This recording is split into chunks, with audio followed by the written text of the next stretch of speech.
Hey, kitty girls! Welcome to Dear Watchers, an omniversal comic book podcast where we do a deep dive into the multiverse.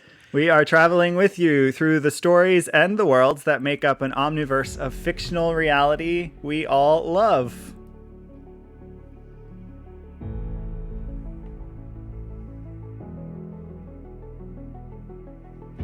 And your watchers on this journey are me, Mel. I get to be Mel. It's me, Mel. And on the triangle, it's me, Rob. And we have a third member of our band, the Josie to our Pussycats, returning guest and friend of the show, Ethan from MakeMineAmalgam. Hi, Ethan. Yes, and Hi, Josie. Today I'm Alan MakeMineAmalgam Mayberry. There you go. MakeMineAmalgam is what the M stands for. I love it.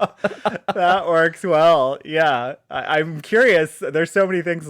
Yeah. I have so many questions like about Alan M and his last name and when he gets named, all that stuff. And yeah, it's going to be a fun trip today. Before we get on our tour bus today, Guido, what's new in our little section of the multiverse? I'm sure there's things, but I'll just offer a reminder so we can get into it that we want you to help us grow right now before we get to 100 episodes. We want record numbers of listeners. So if you haven't yet, please review wherever you're listening, rate us on Apple Music, share, post, tell 2 friends to listen. So help us because this is close to 100. Triple digits. And if you are joining us for the first time, we have 3 parts of our journey today. Origins of the story, what inspired this other reality. Exploring multiversity, we dive deeper into our alternate universe. And pondering possibilities, we examine the impact and what's followed or coming in the future. And of course, you can always support us on our coffee and visit dearwatchers.com and find out more information. But with that, dear watchers, welcome to episode 95, and let's check out what's happening in the Omniverse with today's travels to our alternate universe. If I was more ambitious, I would have changed those out for like some real rock tunes, but yeah, we'll keep with our standard music.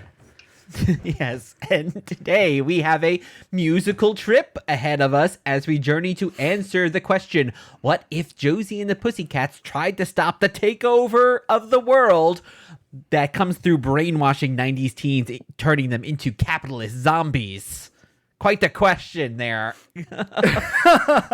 Well, it is the alternate universe that we are exploring most today. So this Earth has no designation, of course. It's maybe our Earth 2001. Yeah, okay, we'll call it Earth 2001.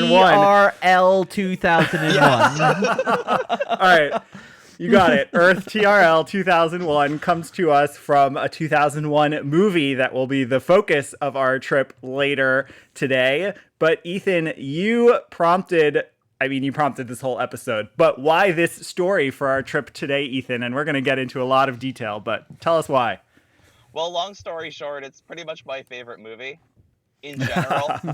And if you follow my Twitter, you know that. But why I chose this movie specifically is also,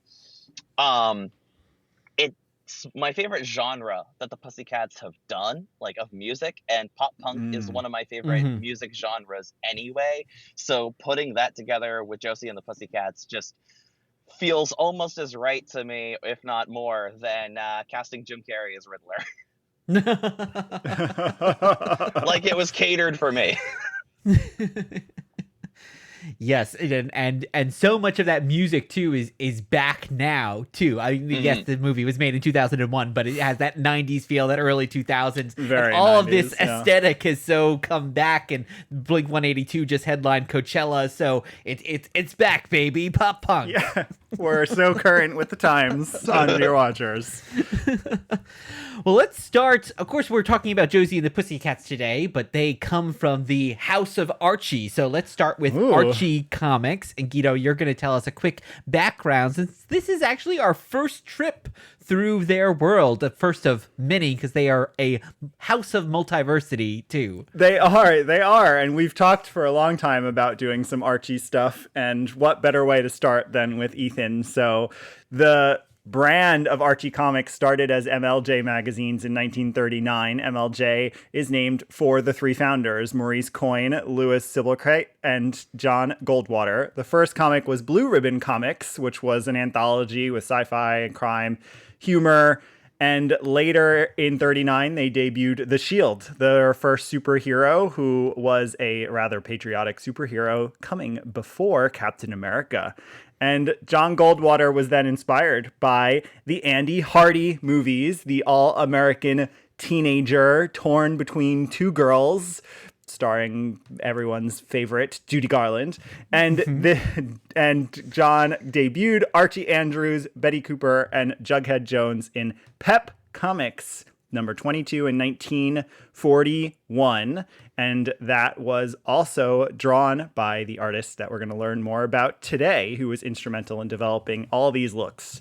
So the new characters were, of course, so popular that they changed their name to Archie Comics in 1946. And years later, one little trivia point, the artist Stan Goldberg also was the colorist who chose the color scheme for the Fantastic Four, for Spider-Man, and had the house style of Archie for 40 years. So Marvel connections there. Mm-hmm. And of course, everyone probably knows Archie Comics. The brand is an institution. Digest form was probably a lot of people's entry into comic books. I feel like it was one of my first, was like getting it at the drugstore. And there's TV shows. There was a band, not the band we're talking about today, but a band, the Archies. There have been movies, and there is just merchandise all over the place, and sometimes comics. So lots on Archie, and yeah, we'll keep learning more. But Rob, you, I think, have something to share about Archie that isn't even like on the Archie Wikipedia, although you should go edit the Wikipedia and add this. I don't know, might be still protected by some NDA or something somewhere. But yeah, I actually have a personal history because, and this is, Ethan, you don't know this, but I actually worked pretty closely with Archie Comics for a couple of years. So I used to work for a couple of producers, and they were actually able to get the stage rights to do the Archie Comics musical. So we were developing an Archie Comics Broadway show based on the comics, and I was one of the people kind of in charge of doing research, figuring out, because it's 80 years of storytelling at that point, and we're trying to figure out, do we set it in the 50s or 60s? Do we set it today? Is there magic involved? Because there's so much magic involved with Archie. Yeah. Of course, you've got to have the band. You've got to have the Betty and Veronica Archie thing, but there's so many other characters. Who do we put in? I believe we had the right to use Sabrina and Josie and the Pussycats in limited quantities, but it couldn't focus on them. They probably had like their own other rights. So I was doing this research. I actually reached out to friend of the podcast, Frank Pretorice, who the former DC editor, who's a huge Archie fan, talked to him. One of the really cool things I got to do was I actually called, I think I just like cold called him or reached out to him from the internet, but I reached out to Ron Dante, who was the voice of the Archies. He's the lead singer on the Archies music. Really fascinating person, also worked in Broadway and lots of music stuff. So I got to talk to him about his involvement with Archie.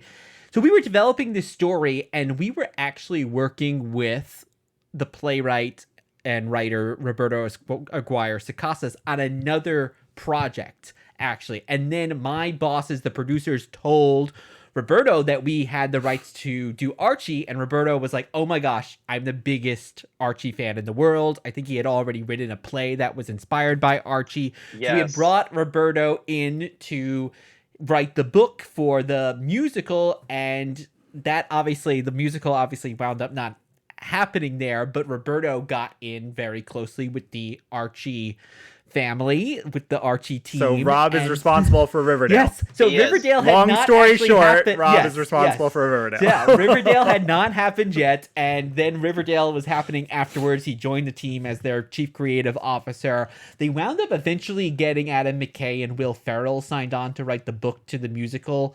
However, that has, of course, not happened, and Adam and Will also, I don't think, really speak anymore, so I don't know what the status of it is, if we'll ever see an Archie Comics musical. But yes, I had played some weird small role in connecting all of these people many years back. Well, Yeah. I guess I have you to thank for my favorite show that's currently on TV. So thank you for that. You're welcome. And the only part of that story, having, known you, Rob, at the time that this was playing out, I was like, ooh, Roberto, he wrote Nightcrawler. How cool. Like, that was all I cared about. Yeah, I had seen one of his off-Broadway plays, which was like a science fi play, so I knew his work, and of course now he's Mr. Archie. And speaking of Mr. Archie, or Mr. Josie, we should say, Ethan, you're going to give us a quick history of the creation and creators of Josie and the Pussycats. Yes. So Josie and the Pussycats, originally titled She's Josie, and then just Josie before rebranding entirely as Josie and the Pussycats, was created by Dan DiCarlo. DiCarlo is best known for creating what is essentially known as the house style of Archie Comics. Little known fact is that Josie herself was actually named after DiCarlo's wife, Josette. Josette, also named Josie, was a French model, and because Dan didn't know any French and Josie didn't know English, they communicated through cartoons Dan drew for her. Josette had inspired Josie and the Pussycats when she and Dan went on a cruise, and Josette sported a catsuit on the trip. That catsuit became the iconic outfits Josie and the Pussycats wear today. Wow. Wow. Yeah, that's fun. So it started through love. I thought you were going to say they only communicated through like cat calls. That's where I thought that was going. But cartoons is even cuter.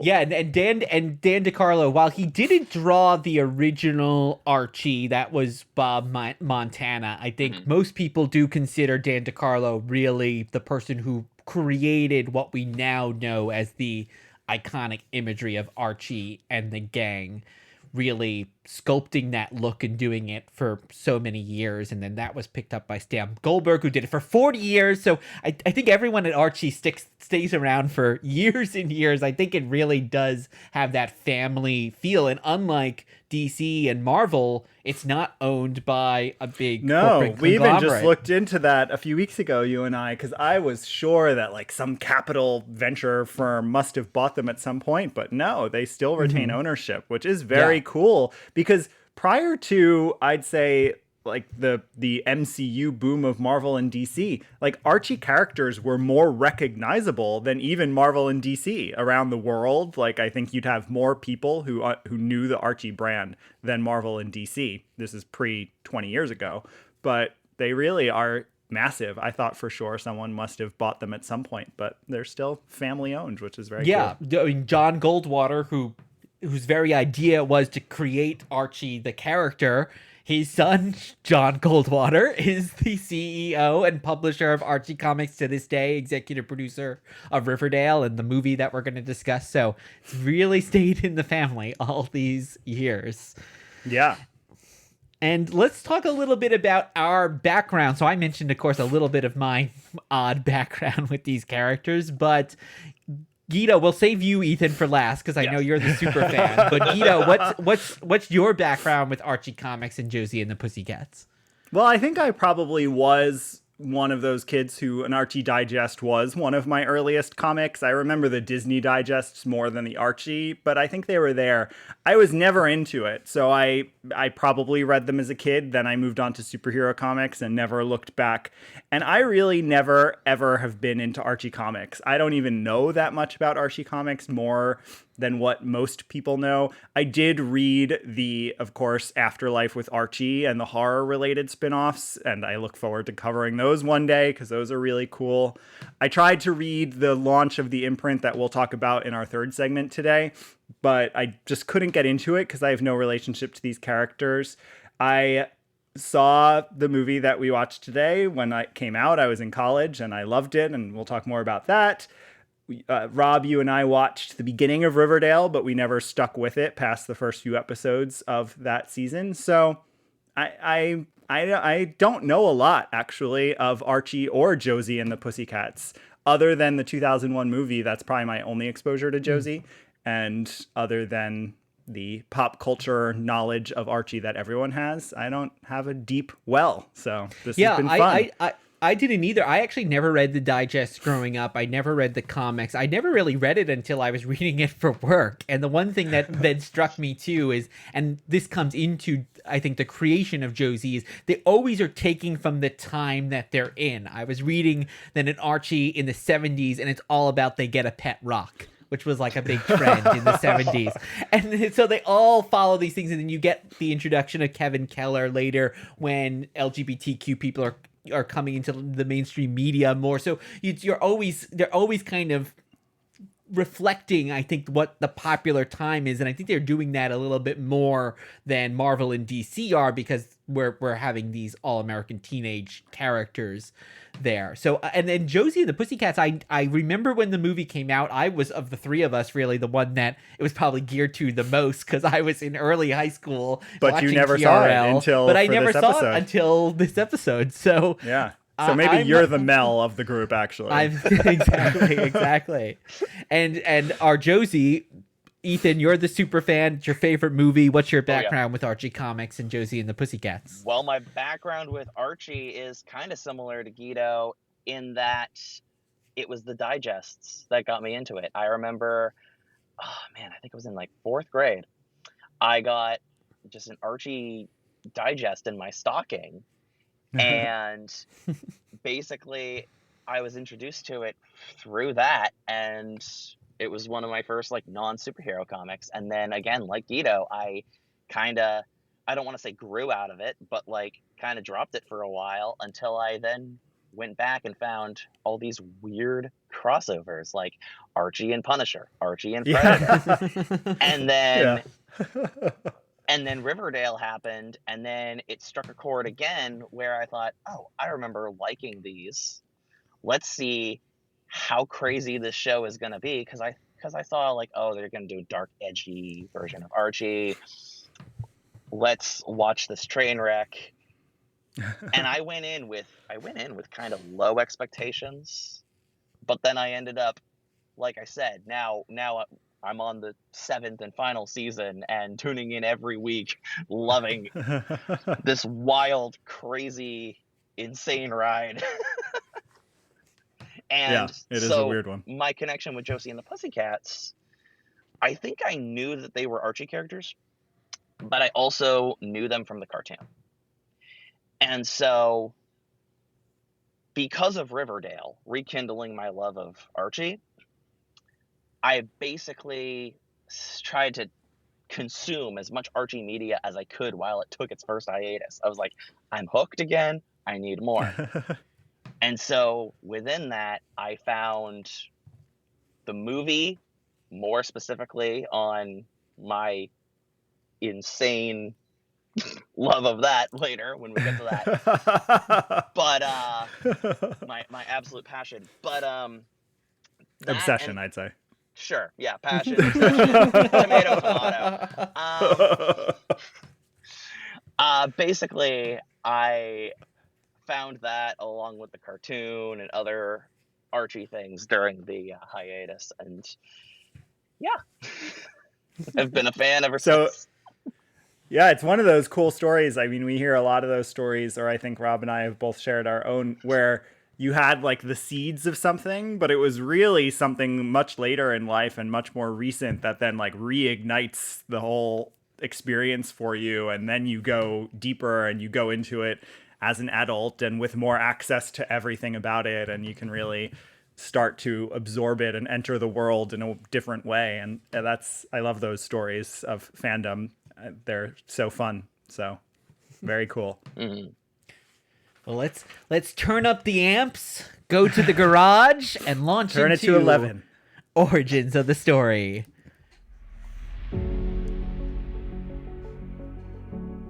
Right now on this very show, you're going to get the answer to all your questions.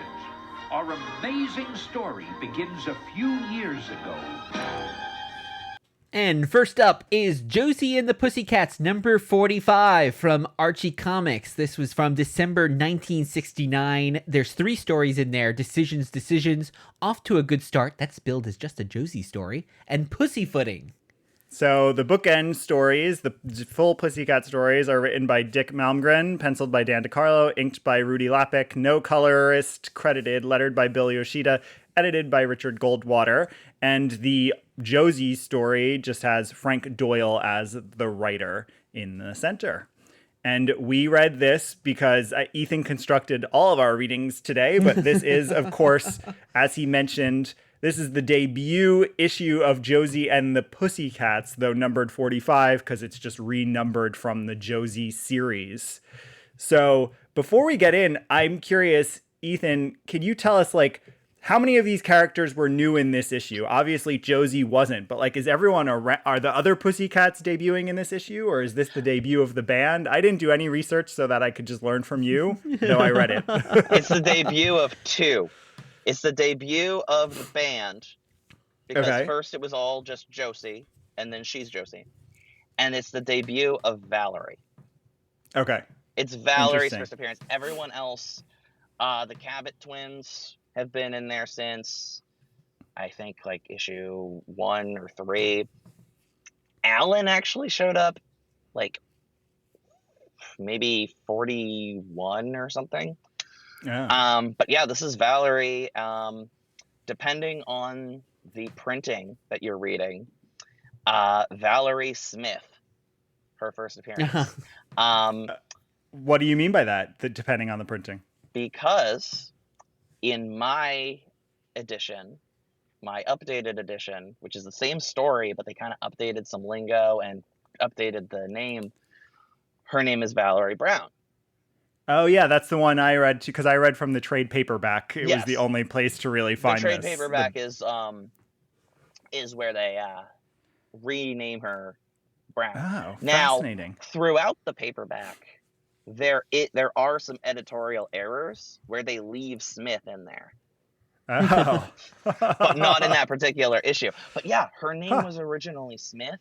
Josie's name was originally Jones, and sometimes I've seen it as James. But it wasn't until actually the movie that they, according to the Archie encyclopedia from last year, that her name was changed to McCoy. Oh, wow. Oh, fascinating. Gosh, it's such an interesting history because of the way there are so many different iterations. And even in one thing in this issue too is that, like, Alexandra, I was surprised. Alexandra has hex powers. Like, she's a witch, Yes. which totally took me by surprise. And I was like, wait, is this like, it's like I'm reading a Sabrina comic. But I did read about that because I was fascinated, and, like, that just goes away. They abandoned that, and of course that doesn't show up in anything else we consumed today. Nothing else. So Nothing else. It's fascinating that these choices, I guess, were just so arbitrary, because they're telling these little mini standalone stories. They weren't really interested in anything serialized at this point, and they weren't doing the world building that we're used to today. So they could just change it anytime. Mm-hmm.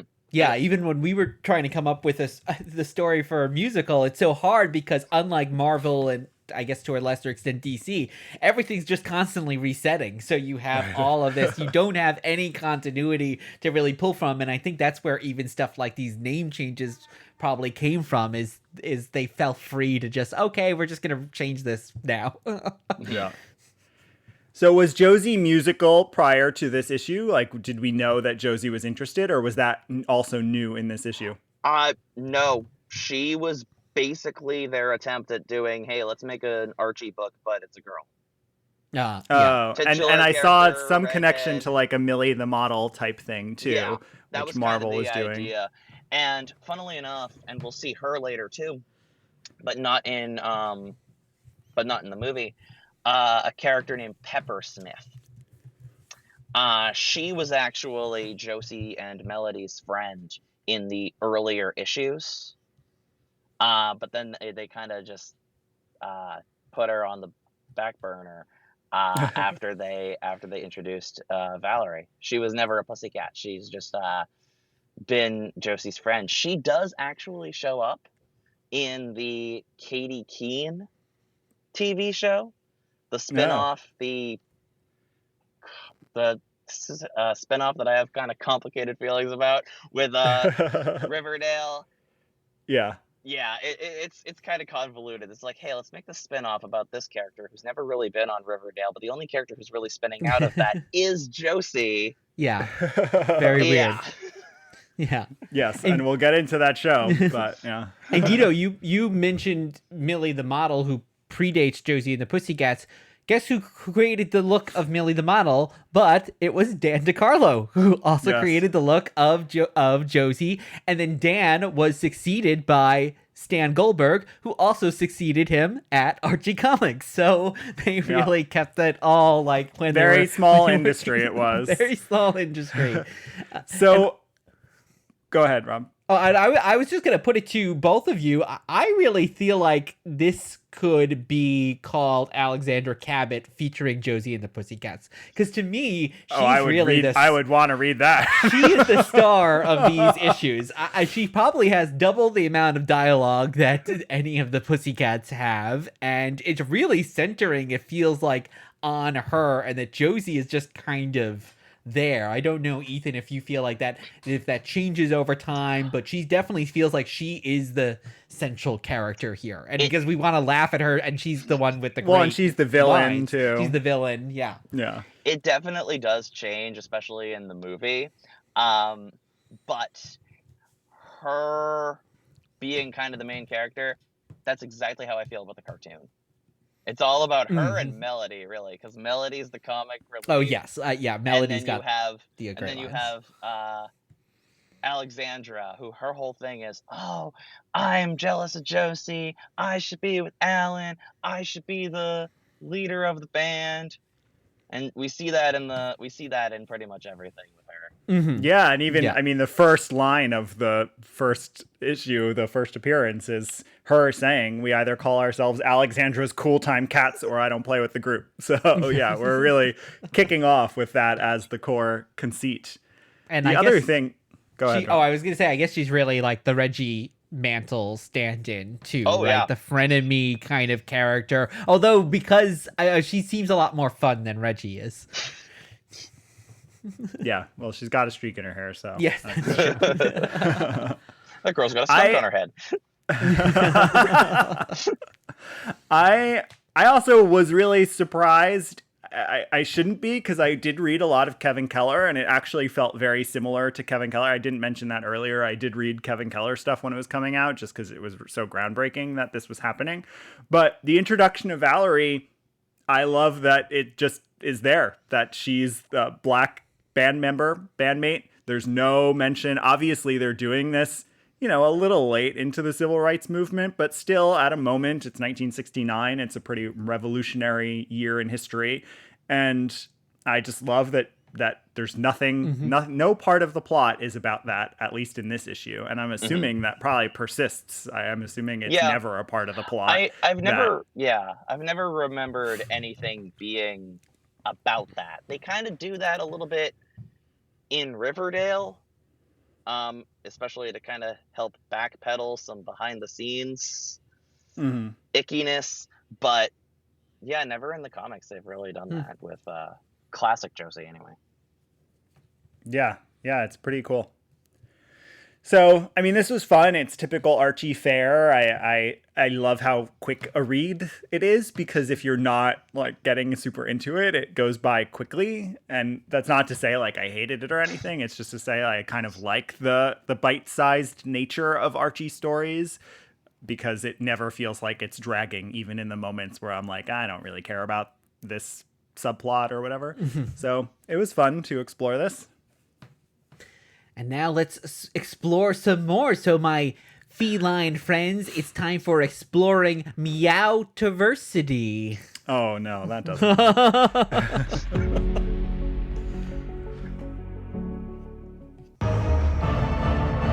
I am your guide through these vast new realities.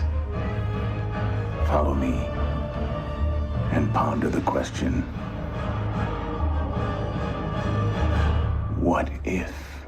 And our what if question du jour is, what if... Okay, that one worked. What if Josie and the Pussycats tried to stop the takeover of the world happening by brainwashing 90s teens into capitalist zombies? And this is from the 2001 film from Universal Pictures and MGM, released to movie theaters on April 11th, 2001. And it is directed by Harry Elfont and Deborah Kaplan, who are also the co-writers. It stars Rachel Leigh Cook. Pause for Ethan to swoon. Tara Reid, Rosario Dawson, Alan Cumming, Gabriel Mann, Paulo Costanzo, Missi, Pyle, and Parker Posey. And so the film was a financial failure, though it has since been reappreciated, I think, quite a bit. The soundtrack, though, did debut at number 16 on the Billboard, and it ended up charting gold.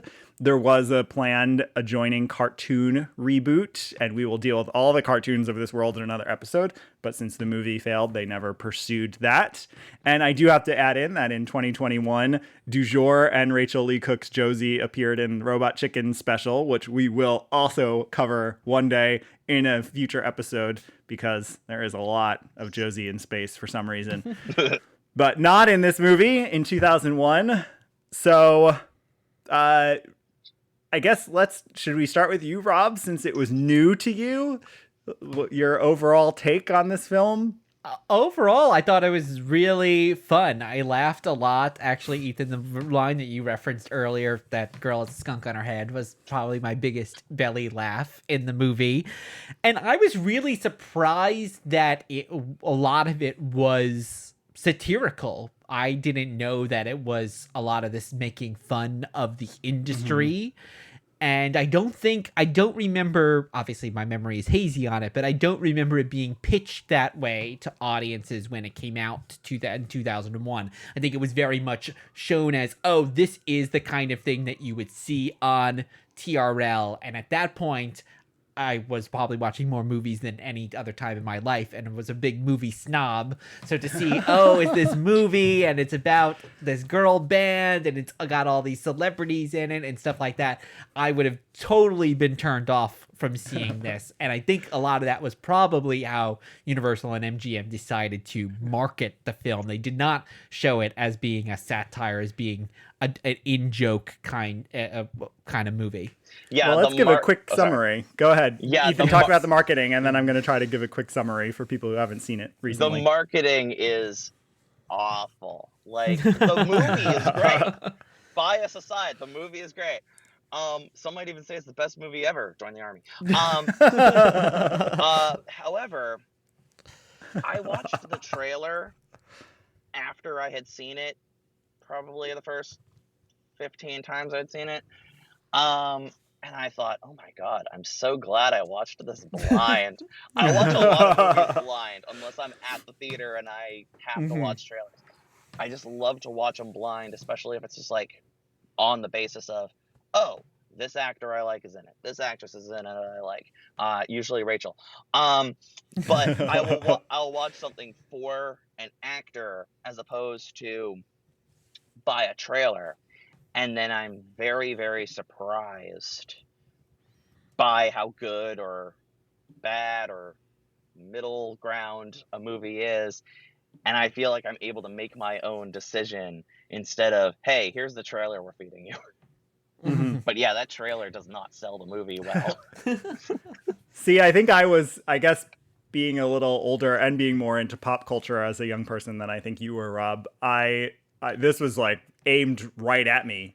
Even without knowing the satire, it was aimed right at me. Having loved Rosario Dawson from Kids, having loved Tara Reid from American Pie, having loved Rachel Leigh Cook from She's All That, having loved even, Parker Posey, Alan Cumming, everyone in this movie comes from somewhere. Seth Green and the whole cast that comes out of Can't Hardly Wait, because it's the same writers and directors. So this being, I was 20 years old when it came out, and it was just really aimed right at me. I remember when we were rewatching it last night, I probably haven't seen it in close to 20 years, and I knew the lyrics to the songs. I used to listen to the soundtrack all the time. So to summarize, though, for those who haven't seen it ever or recently, what we're all describing, this satirical nature, is because the movie starts with this boy band with Seth Green, and they're like making fun of Backstreet Boys. And they end up getting killed by Alan Cumming because of some secret plot, which turns out to be Parker Posey putting subliminal messages into songs to create a mass teen corporate culture where they're going to suddenly buy everything orange, or they're going to suddenly want to eat a Big Mac. Now, the movie, interestingly, we could talk about this, has a ton of product placement because of that. They're using real brands. So they talk about Coca-Cola all the time. Everything is decked out in Target stuff, which I don't even know that I knew what Target was at this point. There's Starbucks all over the place. They talk about McDonald's. Tara Reid takes a shower in some McDonald's shower with McDonald's sponges. And they reference Abercrombie and Fitch. They talk about real bands. They have a funny in-joke that they created behind the music. And they have like that they broke up the Spice Girls because the Spice Girls no longer wanted to sell products secretly in their music. I was a big Spice Girls fan. So anyway, interesting, really surreal, absurd plot. And then there's the friendship dynamic between the three of them, of course, and whether or not Josie's the star and the jealousy that comes out of that. And I won't spoil the movie for those who haven't seen it and want to, but that's pretty much the gist of what we're talking about and why we keep calling it satirical and meta. Because there's a point where Alexandra, actually someone says like, why are you here? That's says, my favorite moment. Oh, I'm in, well, I think I'm only in this because I'm in the comics. I'm here so they have that book. What? Yeah, I love that moment. That is a great moment. I mean, of course, Missi Pyle as Alexandra is really funny, great. And I wish she had a little more to do, but that moment is great. And Alan has a wink he looks right at the camera and kind of winks in a moment. So there's a few moments where they're breaking the fourth wall and doing this kind of meta thing that is so popular now, but I don't think was really super popular in 2001 to have those kind of moments. Well, I'd argue against that because what I said to you when we watched it, and Ethan, I'm curious if you've ever seen this. One of my favorite movies is Spice World because I love the Spice Girls, and this is a direct sequel to Spice World. What's really interesting is Alan Cumming is in both, and he plays also the producer. Totally. That's why this is a sequel. From my recollection of like the little bit I had seen of, I think I've seen parts of Spice World. Also, just side tangent, we're gonna have to play Outer Space Girls by Spice World. By the Spice Girls. I love that B-side. I love that you know that B-side. My God, were you even alive when the Spice Girls came out? I don't think actually, so. there's a Goosebumps podcast, Welcome to Deadcast, and they played that song, and that's how I learned about it. Oh, cool! But wow, it's awesome. really good. And then, funnily enough, one of the original pitches for this movie was Josie and the Pussycats in outer space. Oh, which I don't know. Which they then have like they clearly scrapped that completely because there's not even a way I could see that playing out other than just the like ridiculousness. I mean, the movie is ridiculous from start to finish. There's a few exceptions where they're going, I think, for a truly like emotional center of the girls' relationships with each other, but otherwise the movie is just straight out ridiculous. Yeah, I would say my one piece of don't cry, Ethan. My one piece of critical feedback for this film is sometimes I do think it wants it both ways. Even kind of going back to what you mentioned before, Guido, about the product placement. It's criticizing the product placement, and it has the product placement at the same time. Totally. Oh, so, no doubt. Yes. And it's kind of trying to make fun of movies about this iconography about the band and the internal problems with the band, but yet it's also trying to do that as well. So while Spice World is completely ridiculous and it has no room at all for actual human beings in it, kind of almost going back to like A Hard Day's Night with the Beatles, where it's just going to be crazy and they're running around and they're saying quips. This one kind of wants it both ways. I almost was wondering if it almost did feel like, and I don't know if this is true, Ethan, maybe you have some insight. Like, it did feel like maybe the studio was putting their finger on it a little bit. Like, I kind of got the feeling that the directors wanted this to be an out-and-out farce and spoof and satire in that way, and that they were like, no, you have to still have the emotional core and the meet-cute relationship and all that, which is so secondary to the actual plot. Oh, yeah. Tertiary, even. Yeah, I think there's a little bit of that. Yeah, definitely. I think there's a little bit of that. I also feel that that's actually kind of a common critique that you had, that they kind of wanted it both ways. That's like they're parodying it while doing it. But I also find that that's some of my favorite humor, parodying while doing it done right. And I feel like this movie does it right.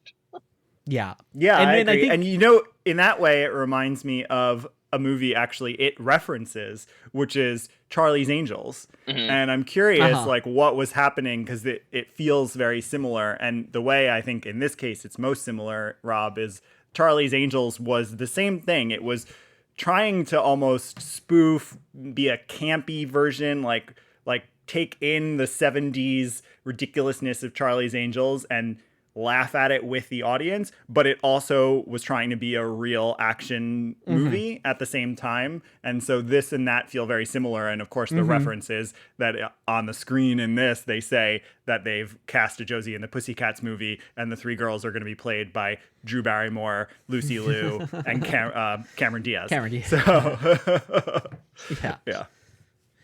And I think, I think the whole cast is great. I think Rachel Leigh Cook and Rosario Dawson don't unfortunately have the most to do in the movie, but just because they are the people who are responsible for the emotional center that we're referring to. But Tara Reid, who a lot of people, unfortunately is made fun of for whatever reason, but she's so funny in this. She's really, it's one of those, I mean, that is for sure one of those many sexist tropes about Hollywood. Like, she's playing the dumb blonde. That means she's a really good actress. Yeah, it doesn't mean she's a dumb blonde. And I think that's where people get confused. She's a really good actor. She does a great job in this movie and is hilarious. And I think, I mean, she's playing the same thing in American Pie. I'm sure she got typecast. And so I think a lot of people disrespect her because they think that's who she is, but it means she's actually a really great comedic actor. And that shows in this movie. Yeah, Absolutely. no, she's great. Yeah, and as we already mentioned, Missi, Pyle, Paulo Costanzo, all great, and Parker Posey. Parker Posey devours every scene she's in. I love it. Best movie villain. And they later played husband and wife on the Good Wife series. And they're in the anniversary party together. They're in the anniversary party, and they both are big. They show up. New York kind of character. I mean, and like Alan's indie from movie Scotland, people, yeah, 90s totally. indie movie people. So yeah, they're fun casting for that reason too, for sure. I thought, and what's fun, I even said to Rob when we watched it, I thought maybe they were both characters from the comics, and I looked up and they weren't, but they did such a good job constructing the reveals at the end. Now, with the exception that the reveals are pretty offensive and can't be ignored, but the characters and the fact that they are these secret characters who have secret pasts and who have alliterative nicknames, I thought for sure, oh, these must be Archie characters that they dug out, but they're not. They just made them up. They made them up for the movie. And back to what you said about Rachel and Rosario not having much to do. I actually think that this movie improves upon some of what we saw in the comic, as well as especially the cartoon, where Josie is kind of sidelined despite being the titular character. She actually does feel more like the titular character. That's definitely true. Yeah. And we should talk about too although she didn't do her own singing in the lead vocals, we should talk a little bit about the songs, because Guido, you had mentioned that you still remember all the lyrics. I love them. Some of these songs are great. yeah. I mean, almost all of them, and they got a great group of people behind them. So Adam Duritz from the Counting Crows, and Adam Schlesinger, who unfortunately passed away during COVID, from Fountains of Wayne, and lots of other cool stuff. Did lots of stuff with the Monkees, which is definitely related to Josie and the Pussycats. He did a lot of stuff, Babyface. So this really Letters to Cleo, Biff Naked. Let's not stay just on the men. Yeah. Thank you. Yes, Jane Wiedlin from the Go-Go's as well. So yeah, there's all this great group of people that wrote and produced these songs, which are really killer songs, and also just, yeah, they just feel very, we'll get to this with Riverdale too, but in this movie, the songs feel really well integrated into the film. Yeah, and they could easily be, an Avril Lavigne type hit single on the radio, Totally. top 40, which is obviously why the soundtrack performed so well, and why I and other people were listening to it. And yeah, on the topic of stuff like Avril Lavigne and whatnot, I feel like just, tangentially, similar type of album that I just gotta plug. 2005, Brie Larson actually had an album. Oh, yeah, I was yeah. thinking that last night while this was on. I was thinking, this is why Ethan also likes this movie, because it has that sound of the Brie Larson album. Well, actually, it's probably the reverse. I like the album because it's got the sound of the movie. Okay. Finally Had a PE by Brie Larson for one album, but I will reference that anytime I can. It's like, hey, did you know Brie Larson from Captain Marvel? She has an album, and it's great. I could see her having been cast in this movie. She would have been a lot of fun as totally. one of the Pussycats. So, yeah, I think I highly recommend anyone watch this movie. Luckily, it's pretty accessible.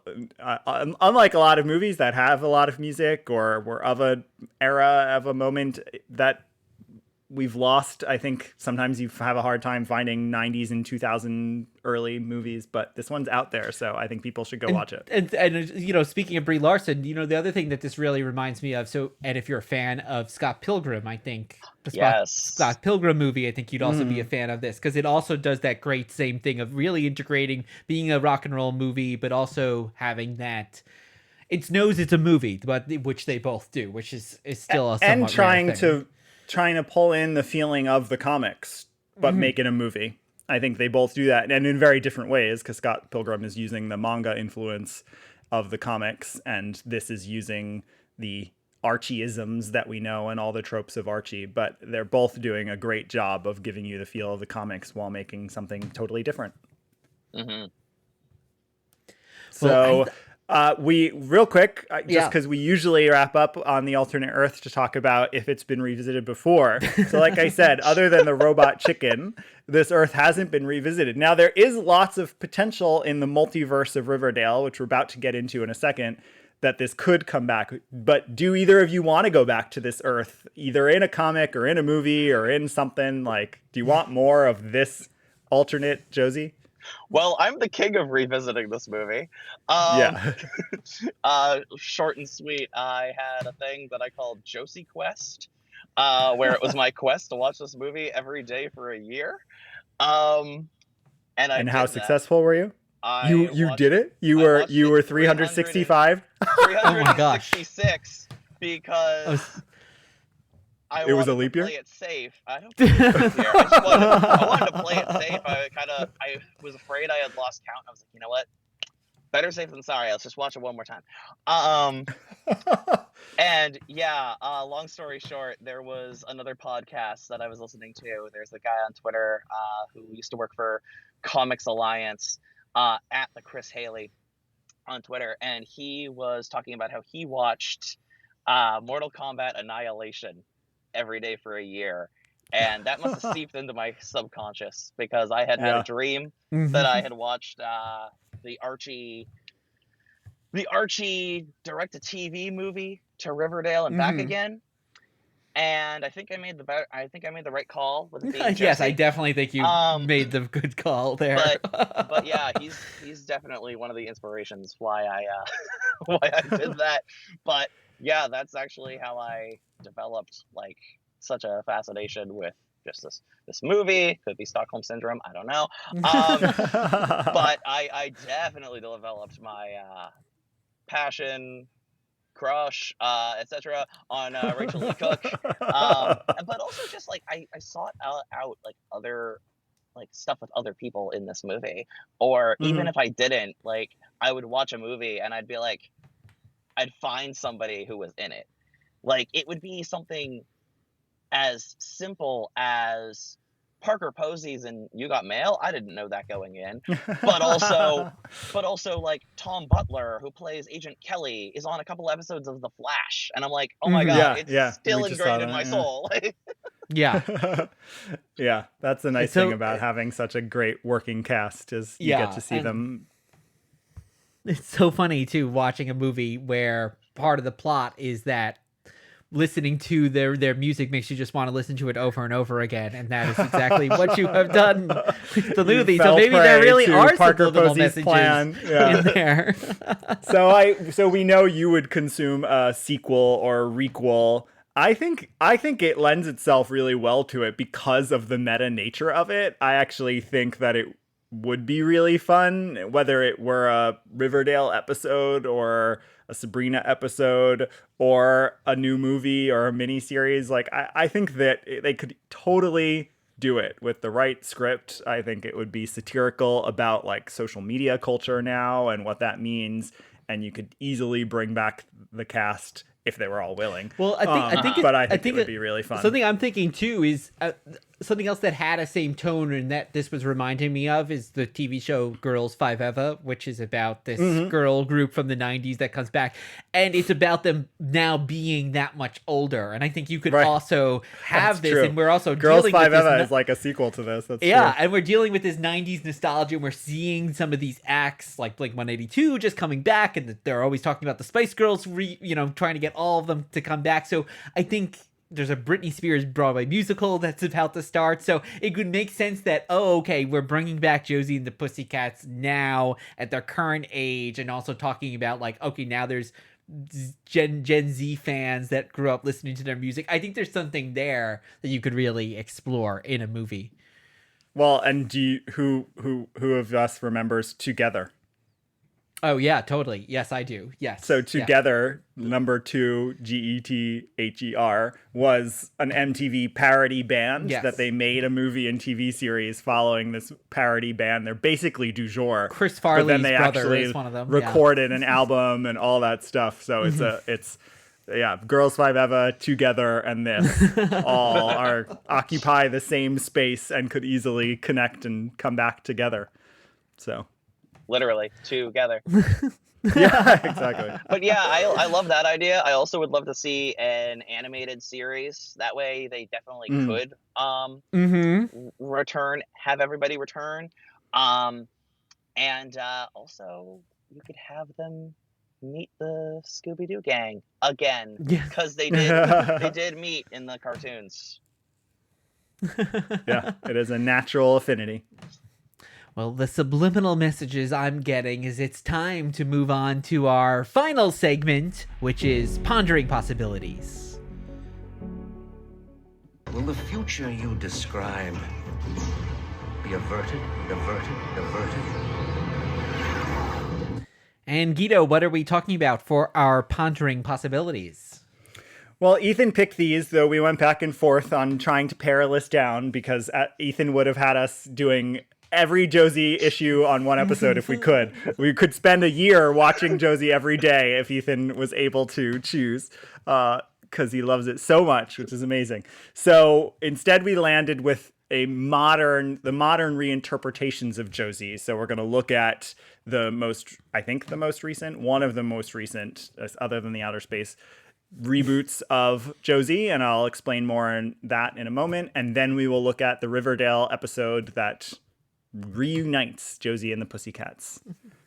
So first up is Josie and the Pussycats #1 from Archie Comics. This is from November 2016, and it's titled simply Josie and the Pussycats. So this is written by Marguerite Bennett and Cameron Diordio, penciled and inked by Audrey Mok, colored by Andrei Szymanowicz, and it is lettered by Jack Morelli. This is part of the new Riverdale world of Archie Comics. This is a relaunched modern take with more serialized stories kicked off by Mark Waid and Fiona Staples in Archie in 2015.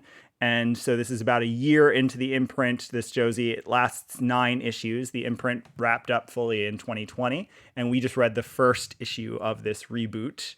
So Ethan, what's your take on this reboot as the mega fan? I think it's a crime against all deities that it only lasted 9 issues. No matter who you believe in, it is a crime against that higher power. Yeah, so you love it. Yes. Yes. Yeah, the art is beautiful. It is hilarious, the comics in general. The writers have been credited with being super fans of the movie. Like there are some references in that issue alone that we cover, but then some other issues they have some references to both the movie or just stuff that's related to the movie, like Melody showing off her martial arts abilities, but and her love of puppies. Like there's little stuff like that yes, that is in the movie. Yeah, and also in the issue, the band almost getting broken up. Yeah, and even I was commenting to Rob, like Val's jealousy getting stoked against Josie. I don't know if that exists in some of the early comics, but if not, it clearly comes from the movie because it's exactly what happens in the movie. Yeah, I'm pretty sure it comes from the movie because in the comics before pretty much any of the new Riverdale reboot are just kind of simple one and dones, and so they don't really carry over a lot of that. The most, I don't know, weight that they've really put on any of these characters beforehand that I can remember is when for a while they had Archie and Valerie dating. Oh, interesting. Yeah, Rob, what do you think of this take? I think it's a lot. I think it's a lot of fun. I think I completely agree. I think the male character, especially, a lot of the personality seems to be taken from the Tara Reid interpretation of the character, with that kind of goofy, fun, not dumb, but flighty would maybe be the word version of it. And totally with Val as well, being kind of the emotional core, which Rosario Dawson then is in the film. And I think the one thing that the writers do really well is I think they actually correct the thing that we were mentioning earlier about the character of Josie. I think they actually give Josie a lot more personality than we saw in the early comics, or even that they allow in the film. She has this quality that she keeps says something and then she kind of recedes and says it to herself, and it's almost an interesting play on her not then wanting to be the front woman of the band, and well, that's how what that I'm even develops. Surprised by, and I'm not surprised. I mean, we've covered Marguerite Bennett because she did Bombshells, and so she's a great comic writer and storyteller. But I was surprised by the fact that like Josie actually is self-involved and self-absorbed and arrogant for a bit, and then realizes like, oh wait, I want to be with you guys. So it's a nice depth. It's what gives her more characterization, is that she is human and made a mistake and then gets to fix it. So yeah, it's a fun take. They're basically also the same age as the characters in the film as well. So they're not they're more in their 20s. They're in their early 20s. They're just they're starting their careers. So we get that very similar feel there, which I think helps get it out of just the high school drama, and we can see them as adult characters. And of course, Alexandra, there's still so many great lines, great put downs. Just the very opening scene in this first issue is just, there's so many great lines. That is definitely the best kid. That is a great character. And then similar to the movie, what I really enjoy is when you make them adults, I think that adds to separating them from the main Riverdale cast, which I like when they interact, but I really love when they're their own characters and stand alone even better. Yeah. Yeah. Yeah, agreed. All right, well, let's add in the next modern where they do reinterpretation. interact. Yes. This is Riverdale, the CW TV series. This is specifically season 5, episode 15, entitled Chapter 91, The Return of the Pussycats. This aired on September 8th, 2021. It's written by Ariana Jackson and Evan Kyle, directed by Robin Givens. We watched this episode because while Josie and the Pussycats were in previous episodes, this is their return and actually a backdoor pilot for what could have been a The Pussycats spinoff, which is never greenlit, and because Ethan told us to watch it. And I'm gonna sing what you just said. Backdoor pilot. Oh my gosh. I did not even do that on purpose, but that is amazing. That worked out really well. So Ethan, why this episode for this conversation? Because it's the only episode where they actually showcase the Pussycats as opposed to having them as supporting characters and then very slowly and then not so slowly shoving them to the side and not having them at all, which adds insult to injury because they've already diversified the cast a lot. Hmm. And so that just kind of adds an ick factor, that like a real life ick factor of sidelining. You know what I mean? Yeah. For sure. Because when you watch this episode especially, their voices are some of the best talent in that show. There are musical episodes in every season. But yeah, the Haley Law, Asha Bromfield, and Ashley Murray, who plays Josie, they have some of the best voices in the whole cast, where they could really like start their own band and it would be legitimately great. Yeah, so in this, we get a lot of them singing. I think it's almost all covers, right? Is there, other than the Josie and the Pussycats theme? I know they refer to the father having written music, but was there an original song in the episode? I don't think so. I think they're all covers. Again, but we get like 8 song breaks in the episode. It's quite a music-filled episode. A hefty, I'm going to say at least a third of the episode, maybe verging on half of the episode is just songs that really don't, to what I was saying before, how well they integrated the songs in the Josie and the Pussycats film, where, this works perfectly in this montage sequence and kind of furthers the plot. Here, it's just like, we're going to stop and do a song that has nothing to do with anything, probably because Dua Lipa had some kind of deal, and we're going to put her song into this because we need to promote it. Performed really well.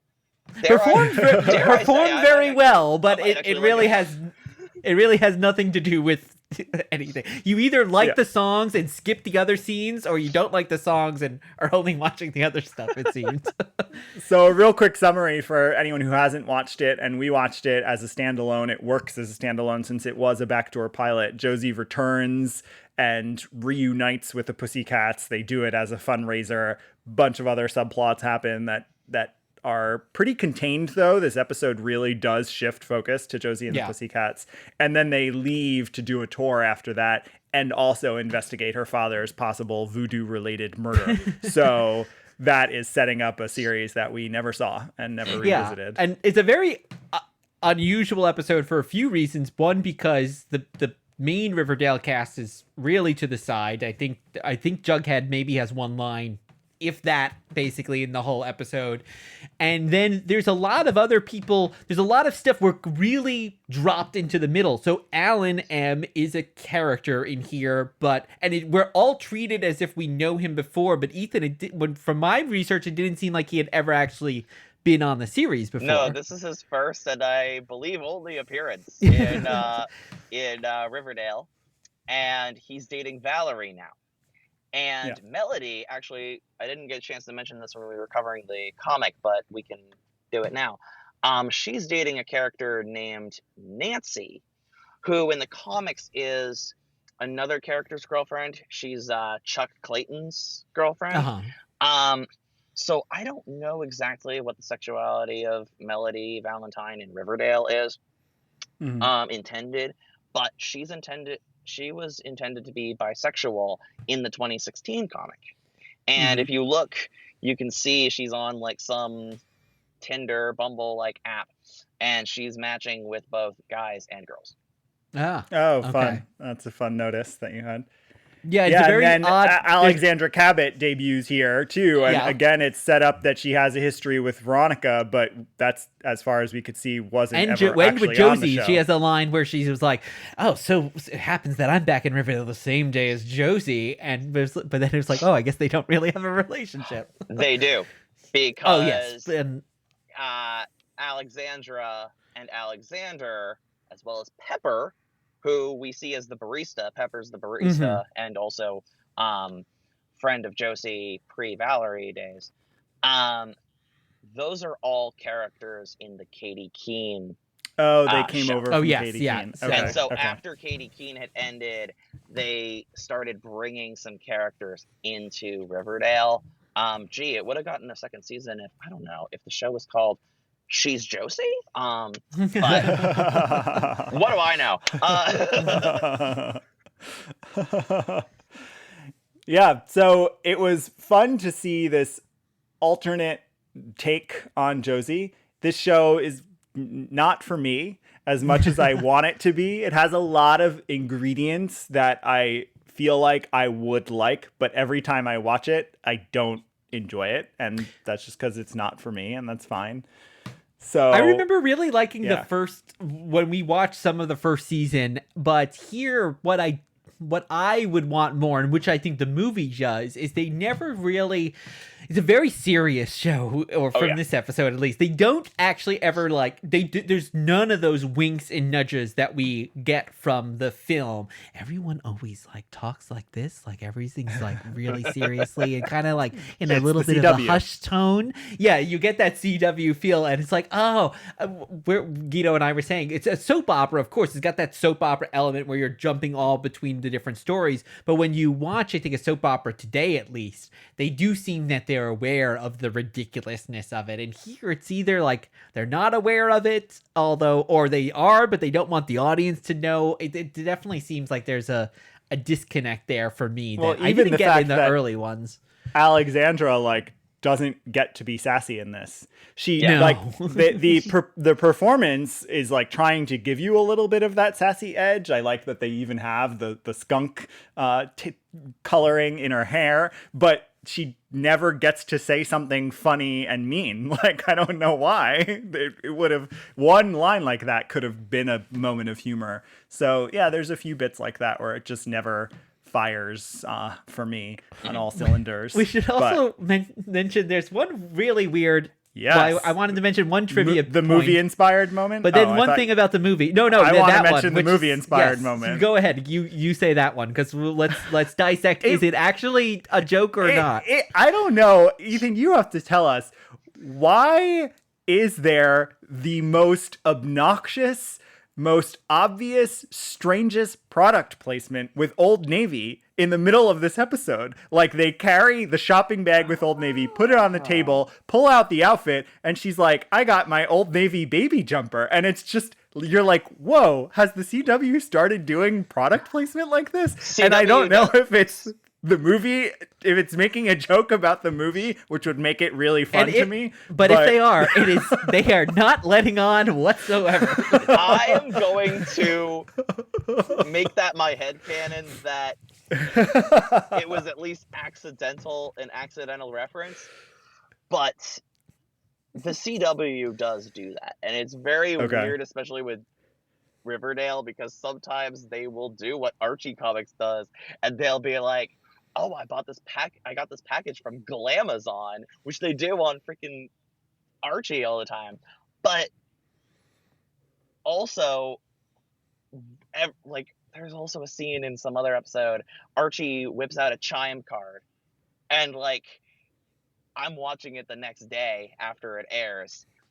They're showing ads for Chime. I'm pretty sure I'm pretty sure at the time that this came out, there was like some sort of Old There was Navy probably Old branding. Navy ads throughout Yeah. the episode. It's That's just so funny. very funny that they are doing the exact thing that They're doing the movie Josie and the Pussycats movie. is yeah. parodying. The one other weird little thread I wanted to mention, which maybe this all connects all these multiverses, is in this episode, Josie sings "It's All Coming Back to Me Now," popularized by Celine Dion. Yes. So that song's written by Jim Steinman. Then in the Josie and the Pussycats Who's super movie, famous for those long story songs. big story songs. And then in the Josie and the Pussycats movie, we get a little bit of Paradise by the Dashboard Light, the actual recording by Meatloaf, also written by Jim Steinman. And then I'm thinking even in Spice World, who's one of the stars but Meatloaf himself. So there's some My gosh. Meatloaf, Jim Steinman little multiverse The happening within multiverse all of these. music parodies. Yes, and of course Jim Steinman was right. All his songs are big, over the top, and a lot of them were about teenage lust and things like that. So it fits in with what these movies are talking about. But yeah, funny Someone little needs to ask thread Ariana there. Jackson and Evan Kyle if that was on purpose or Exactly. if they chose that song as a reference to the movie. Well, we don't have Yeah. we don't have any panels that have Uatu the Watcher, but if we did, it would be Meatloaf dressed as Yes. Uatu. Yes, there are some depictions of Uatu that are very Meatloaf-esque, actually. So yes. The one thing I would have loved in this, and rights we know are so complicated, but I was thinking, okay, and I even think I said this to Rob while we were watching it partway through the episode. I thought if they bring out one of the Josie and the Pussycats movie songs, I am all here for this episode. Like, I love it. So I sort of wish that they had licensed one of those songs and reinterpreted it, because that would have been just a great nod to the film. Exactly, and I feel like it's the only thing that's missing, because everything else, like that last bit with, "Oh, your father was engaged in voodoo," and that's so classic Josie cartoon comics. For a while, the comics tried to go kind of as horror as Archie at the time would go. So it's just it was kind of campy and horror there. And then again, the music is more soulful as opposed to pop punk. So that's why the movie was kind of the alternate universe, because the Riverdale versions are the most true music-wise to the original. Like their music is more I don't know what's the name,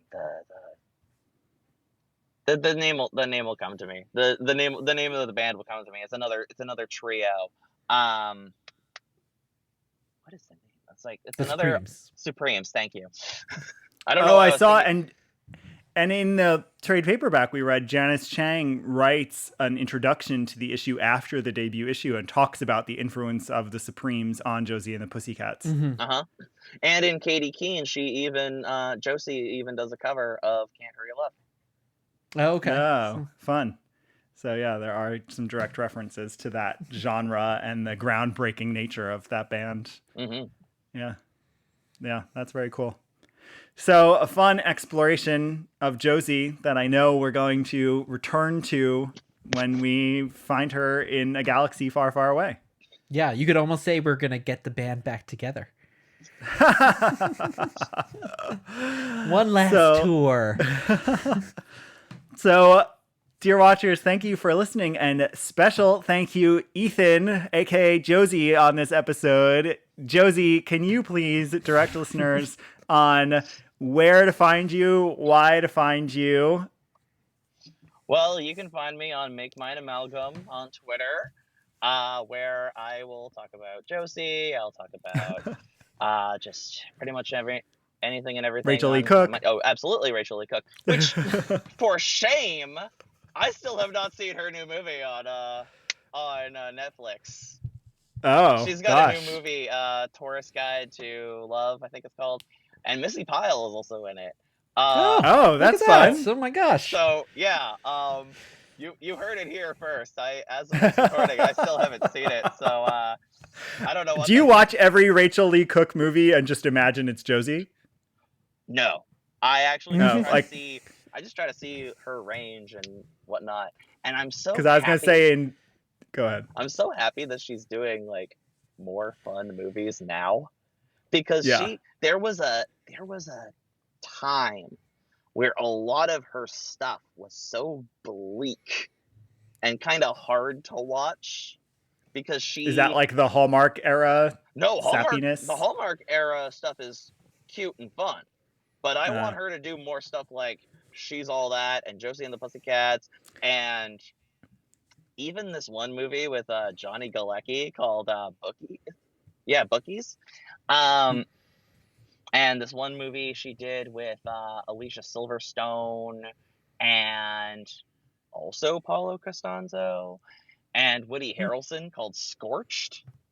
Those are kind of more goofier movies, but then she's got like some really, really dark, weird stuff, like a Jon Favreau movie called The Big Empty, which I don't know. I can't even describe that movie. We just saw her last year in Spirit Halloween, the movie, which is not a dark movie. That's one of those, not a great movie either, but not a great one, but yeah. That's one fun of to put on the background in a Halloween. Yeah, she is always quirky and charming, even in Josie, and She's All That is one of my favorite '90s rom-com films, and so. But I just was hoping that you'd be able to watch this new Netflix movie as if it's Josie and Alexandra on screen. Oh yeah, I hope they share a lot of scenes. I could probably imagine that. And then she was also really good in He's All That for like the 2 scenes that she was in. Oh, yeah. And now she's prepping to be Sue Storm. So she's got manifest it into the universe. She's gonna be busy for years. Give me. I don't care if Mila Kunis plays the Thing. I do not care. Just let Rachel Leigh Cook play Sue Storm.